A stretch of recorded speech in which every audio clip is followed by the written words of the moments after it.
Hey everybody, welcome back to the channel. The knife I'm going to be talking about today is the Queen Shatton Morgan, and it's a Barlow razor.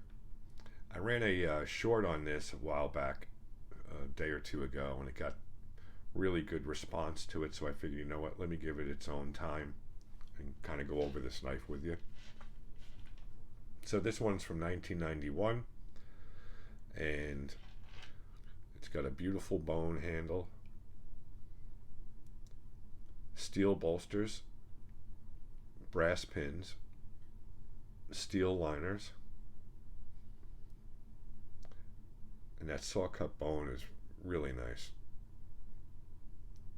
Nice color to it. Workmanship is impeccable.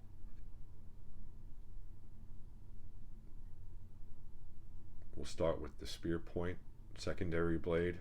042369 is the model number.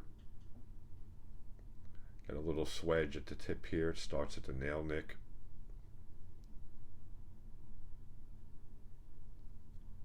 We'll close that one up and we'll concentrate on this blade here.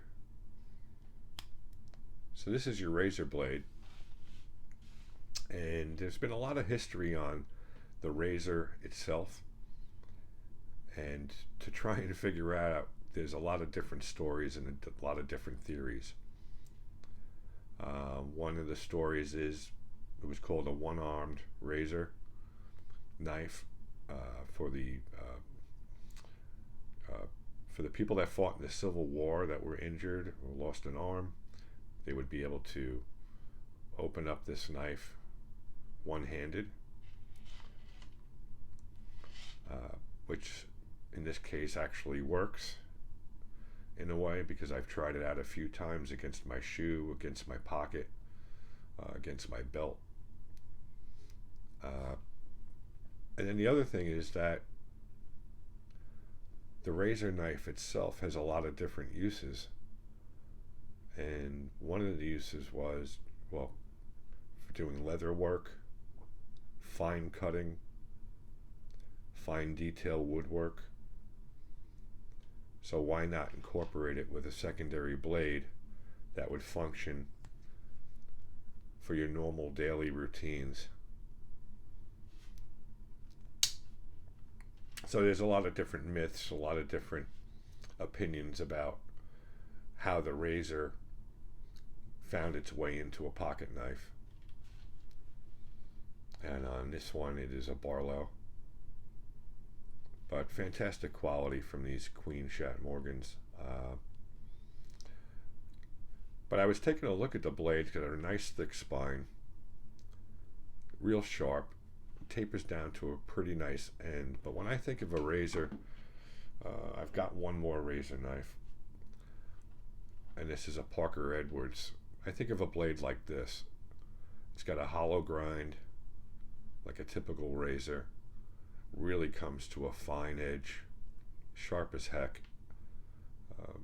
So when I think of a razor blade in itself, you know, this is more like the old folding razors from back in the day, you know, the 1800s,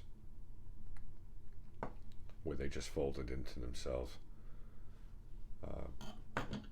But this blade is beefy, and it does come to a fine edge, so you can really do some fine work with it. So I just wanted to give you a little info, a little background on this piece here. And you know, there's a lot of differentiating stories out there, and I probably think that all of them have some truth to them.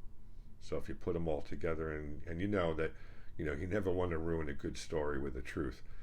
So I'd say take a little bit of each story and put it together, and it's probably what you have. And again, thank you for coming by. I appreciate it, and I'll look forward to seeing you on the next one. Take care.